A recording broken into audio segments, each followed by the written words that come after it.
Hi guys, join me here today. I'm at Aston Park Fisheries today near Sheffield, and I'm actually on Lanta Lake. So I've been here today with Joe from Preston filming a video for their YouTube, and I thought why not stay on. Joe's gone now, so I'm staying on and filming a video for my own. And it's full of fishes, this lake, lots of little F1s and barbel, so we'll get plenty of bites and show you how it's done. So I'm going to give you a quick run through what bait I've brought with me. So I've kept it dead simple. Got my worms, some casters and my match method mix. So literally what I do with my worms is I take some out and just put them in a tub and put the other ones away. You don't want to get them all out because if they get too hot they can literally dissolve and go to a mush. So make sure you keep most of them somewhere cool, and then the others I just put in a tub, and then when I need some I just get a little handful out of the tub. Put them down. Casters, keep them in water, and then mix some ground bait up and mix it all together. So what we're looking for is here, true Blue Peter style, is when I made area.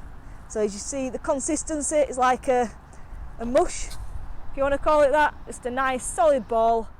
With ground bait, obviously if you plop it in, bits will come off, but if you over wet it, that'll sink to the bottom and then break up lovely. So that's what I'm looking for. In there's the odd bit of caster, odd bit of worm. Chop my worms nice and finely, drop a ball in and catch a fish. So you've seen what bait I'm using. I've literally got a worm head, 3/4 of an inch long, and I'm going to feed a little ball of that ground bait that I showed you. So in there is just a odd bit of worm and caster. Put that in my little tub, my little cad pot. So we're just literally fishing down the edge today, so on the top kit in 2 sections. You can do it wherever though, you can literally put it on that far side, down middle. Because if we're fishing little balls it goes straight to the bottom, bait down, and then you lower your rigging over the top with a bit of worm right in the middle of it and you're going to get a bite. Nice easy fishing it is. Oh, look at that, an indication there straight away. So it's all about just keeping it deadly accurate, keep that bit of bait going in and you'll catch fish. So there we go, got one. Feels like another little F1. That's what we like. Plenty of bites here. Another tiny little F1. It's all about, if you get the method right, obviously it depends what size fish are in the lake to what size you catch. But this lake's full of little fish that sort of size. There's some bigger ones as well. But that's the average sort of stamp, and some nice little barbel. So he's taken me bit of worm. So all I'm doing for my worm is, so if you get full worm, just nick it through head or tail. So I'll do tail this time. There we go, and then just pinch it off about 3/4 of an inch to an inch, just like that. That's ready to go. Then add my little ball of match method ground bait into my cad pot. My other half at worm I'll save because it's just as good as the other half. So when that bit goes, I'll have another half to put on. And then literally just ship out, line it all up, plop my ground bait in. I like to do it from a little bit of a height so it makes a little bit of noise on way down. I think noise definitely on commercials attracts fish, and I think they get tuned into it, sound going, and fish are on it straight away. Look at that. As soon as they hear the noise they come and investigate, and we've got another one. Have a nice little F1. There we go.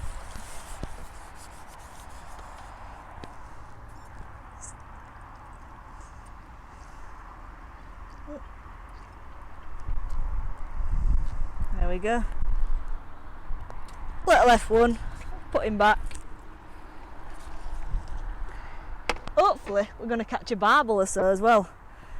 So I'll tuck my worm, so what I'll do is that other half of worm that I've got left, I'll literally take that, hook it through tail, and we're ready to go. So no worm is wasted.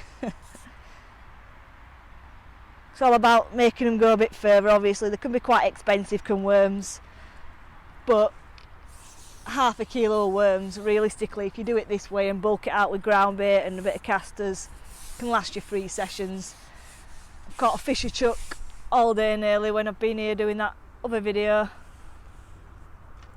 and we're still catching fish now, so it's, and I've just chopped up some fresh worms to go again, and I've not even used a quarter of the worms yet, I'd say.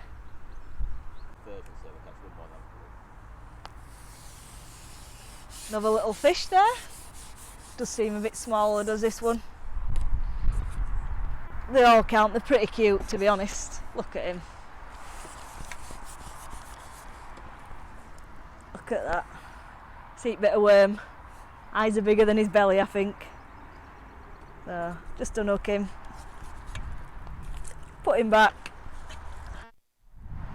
So I'll catch one more and then we'll have a look at rig. So I'm just going to have to put another worm on. It's nicked me a bit of worm. So fruit tail again.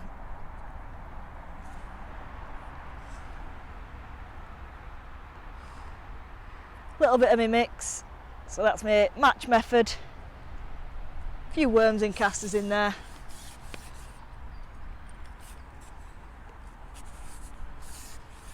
Ship back out and get another one. I hope I catch a little barbel, but we'll wait and see. There we go, my little ball's gone in. Rig's in over the top. Float's that lovely there. Just waiting for that little dip.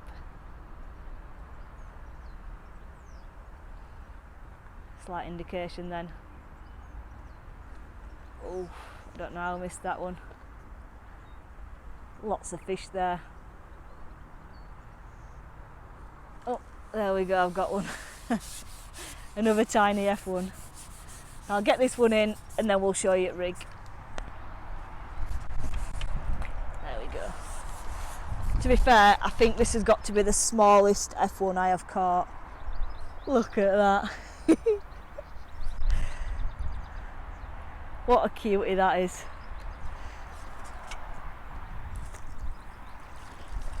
So I'll put him there,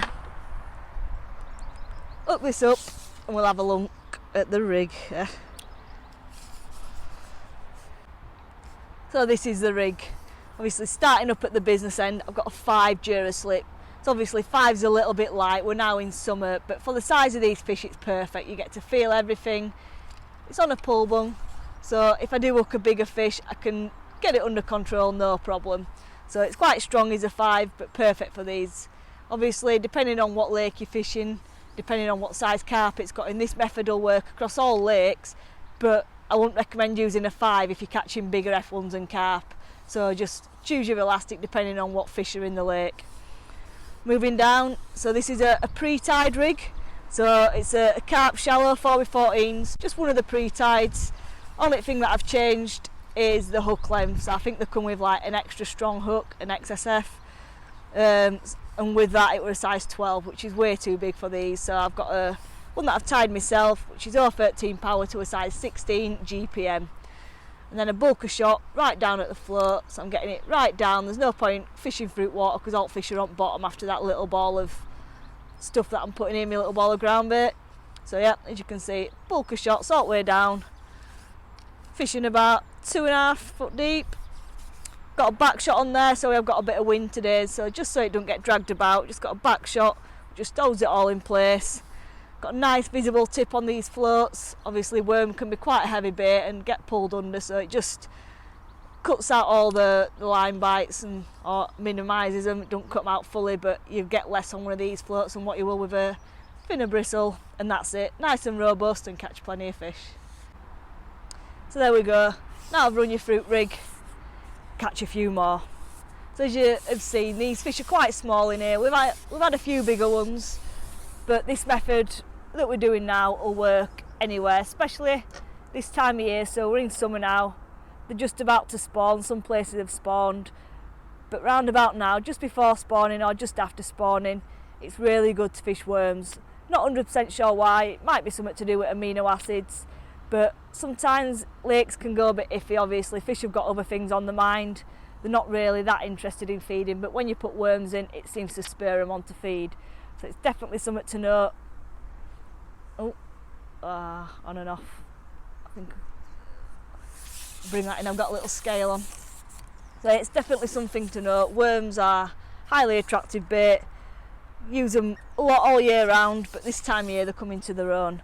And when it comes to looking after your worms, so as I've said, we're not going to use, so we've got half a kilo of worms with us today, and we'll probably get 2-3 sessions out of that, and we're catching a lot of fish with them. So when it comes to saving them, it's better to keep them somewhere cool. So whether you've got a garage floor or a fridge, we keep ours in a fridge, but if you've got a garage floor, that's just as well. Keep them nice and cool and feed them if you can. So just like a banana skin or something, just keeps them nice and fresh and ready to go. If you don't, they can get a little bit skinny. Obviously they're not eating, they'll live a little while in the stuff that they're in, but if you plan on keeping them for longer than a couple of weeks, if you don't have that many sessions, I'd say just try feeding them, give them a little bit of food, and your fish will appreciate it, as well as your worms. They don't die. Look at that bit of worm will stay on. Get another little bit. And obviously in hot weather this time of year, especially because it can be warm and we don't even realise it's that warm, just keep them in your bag out at way. If you keep them in sunlight, I've had it before where I've had them just behind me, nice day, forget all about them, and you go to pick them up at the end and it's literally just a ball of slop. It's not nice, not something you want to put your hands into, but they literally just disintegrate into nothing. Oh. And it's not what we want, to be honest.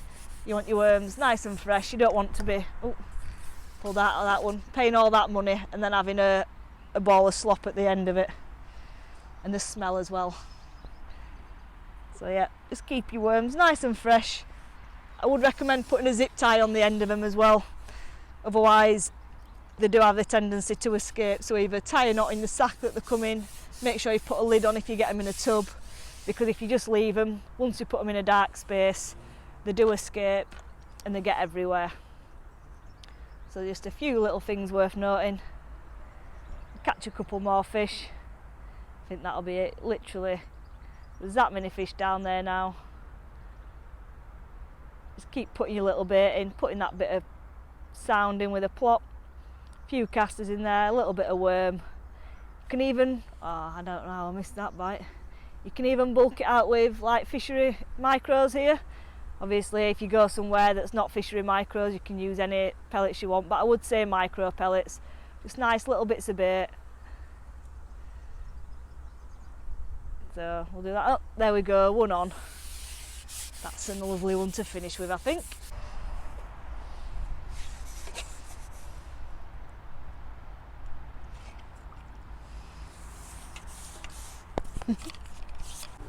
There we go. Said I was going to catch one. Look at him. What a cutie he is. I love a little barbel. Woohoo! Right, I'm going to catch another one now just because I've got her.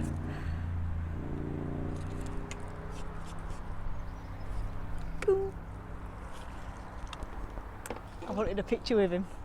I'll have to catch another one for a picture.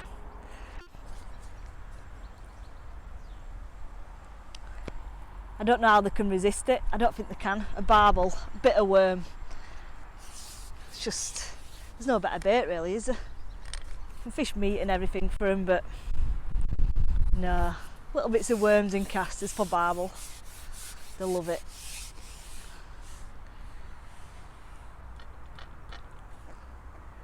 Exactly the same as before. Put my little ball of ground bait in.